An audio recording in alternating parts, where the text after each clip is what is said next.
जनता पोल, सबसे सटीक राजनीतिक विश्लेषण हर राज्य पर पैनी नजर। दिल्ली विश्वविद्यालय डूसू छात्र संघ चुनाव में कांग्रेस छात्र संगठन NSUI की जीत पर जनता पोल का राजनीतिक विश्लेषण।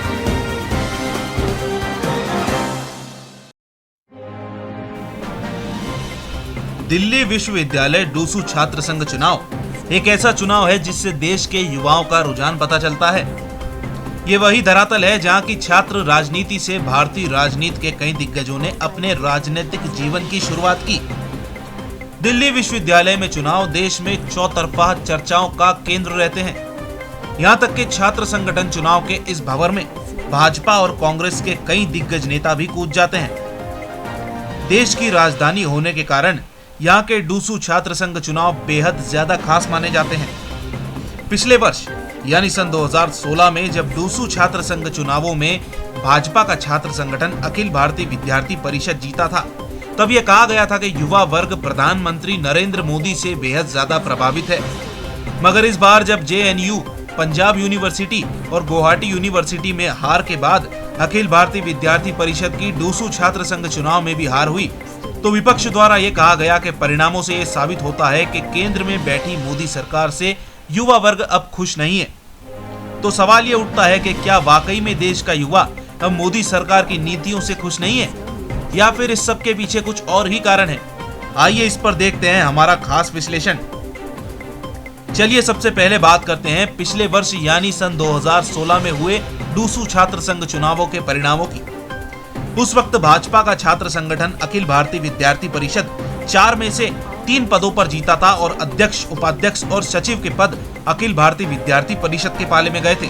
वहीं कांग्रेस पार्टी के छात्र संगठन NSUI मात्र एक संयुक्त सचिव के पद पर ही सिमट कर रह गया था।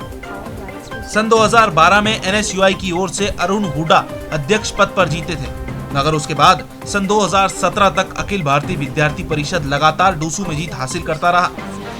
सन 2013 जब कांग्रेस पार्टी मध्य प्रदेश, राजस्थान, दिल्ली और छत्तीसगढ़ में बुरी तरह से हारी और मोदी के नाम पर लोकसभा चुनाव 2014 में भाजपा को ऐतिहासिक जीत मिली, तब मोदी जी के नाम पर सबसे ज्यादा भरोसा युवा वर्ग ने जताया था।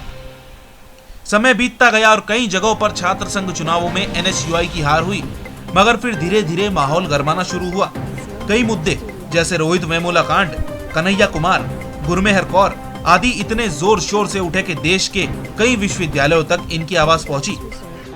देश में कई आंदोलन जैसे किसान आंदोलन, जाट आरक्षण आंदोलन, पटेल आंदोलन, मराठा आंदोलन और राजपूत आंदोलन जैसे आंदोलन हुए, मगर पटेल आंदोलन के नेता हार्दिक पटेल ने भारी लोकप्रियता हासिल की और हार्दिक पटेल लगातार केंद्र सरकार पर हमला बोलते रहे।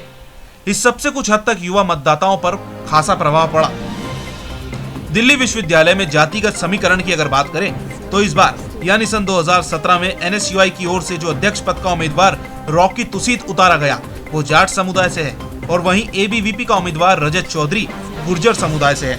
यहाँ ये तय रहता है कि अगर एक उम्मीदवार जाट समुदाय से है तो दूसरा गुर्जर समुदाय से ही हो सकता है, और DU में जाट और गुर्जर समुदाय में वोट भी बढ़ जाते हैं। मगर फिर भी चूंकि जाट समुदाय के छात्र यहाँ ज्यादा है, इसलिए इसका फायदा NSUI के रॉकी तुसीद को सीधे तौर पर मिला। दूसरा मुख्य मुद्दा जिससे ABVP को नुकसान हुआ वो ये था कि डूसू चुनावों से पहले एक दस्तावेज सोशल मीडिया पर वायरल हुआ जो NSUI ने RTI के द्वारा निकलवाया था, जिसमें यह साफ बताया गया था कि तकरीबन 22 से 26 लाख रुपए ABVP ने चाय और पानी में खर्च कर दिए। NSUI की जीत का तीसरा मुख्य कारण है पूर्व सेनानी की बेटी गुरमेहर कौर बनाम ABVP की लड़ाई। गुरमेहर कौर के जलंधर से DU तक के सफर से सोशल मीडिया पर बनाए गए ABVP खिलाफी माहौल से ABVP को भारी नुकसान हुआ। चौथा मुख्य कारण था उम्मीदवार की मजबूती। NSUI के उम्मीदवार रॉकी तुसीद को ABVP उम्मीदवार रजत चौधरी की तुलना में ज्यादा लोकप्रिय और मजबूत माना जा रहा था। रॉकी तुसीद NSUI में कई पदों पर रह चुके थे और एक बेहद सक्रिय कार्यकर्ता तो थे ही, साथ ही उनकी लोकप्रियता भी चरम पर थी। इसके अलावा सोशल मीडिया पर इस बार NSUI ने बेहद सक्रियता से काम किया, जो कि NSUI की जीत के मुख्य कारणों में से एक है। सन 1992 में अखिल भारतीय विद्यार्थी परिषद से जीतकर डूसू पहुंचे और अब तक पत्रकार के रूप में काम कर रहे अतुल गंगवार का कहना है कि पहले की और आज की अखिल भारतीय विद्यार्थी परिषद में यह अंतर है कि तब एबीवीपी और भाजपा अलग अलग होती थी। वैचारिक समर्थन रहता था मगर बाकी कोई लेना देना नहीं था, जो कि आज की तारीख में नहीं है, जो कि एबीवीपी की हार का मुख्य कारण है। और इन्हीं सब मुद्दों के चलते डूसू छात्र संघ चुनाव में कांग्रेस के छात्र संगठन एनएसयूआई की जीत हुई और एनएसयूआई के रॉकी तुसीद अध्यक्ष बने। साथ ही उपाध्यक्ष पद पर भी एनएसयूआई के कुणाल सहरावत की जीत हुई। वहीं अखिल भारतीय विद्यार्थी परिषद की महामेधा नागर ने सचिव और संयुक्त सचिव पद पर एबीवीपी के ही उमा शंकर जीते।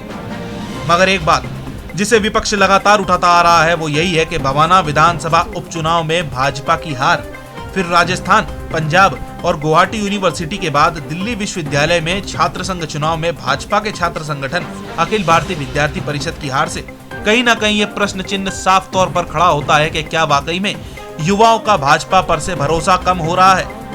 अब देखना यह होगा कि भविष्य में होने वाले चुनावों में युवा मतदाता भाजपा के पक्ष में मतदान करते हैं या नहीं।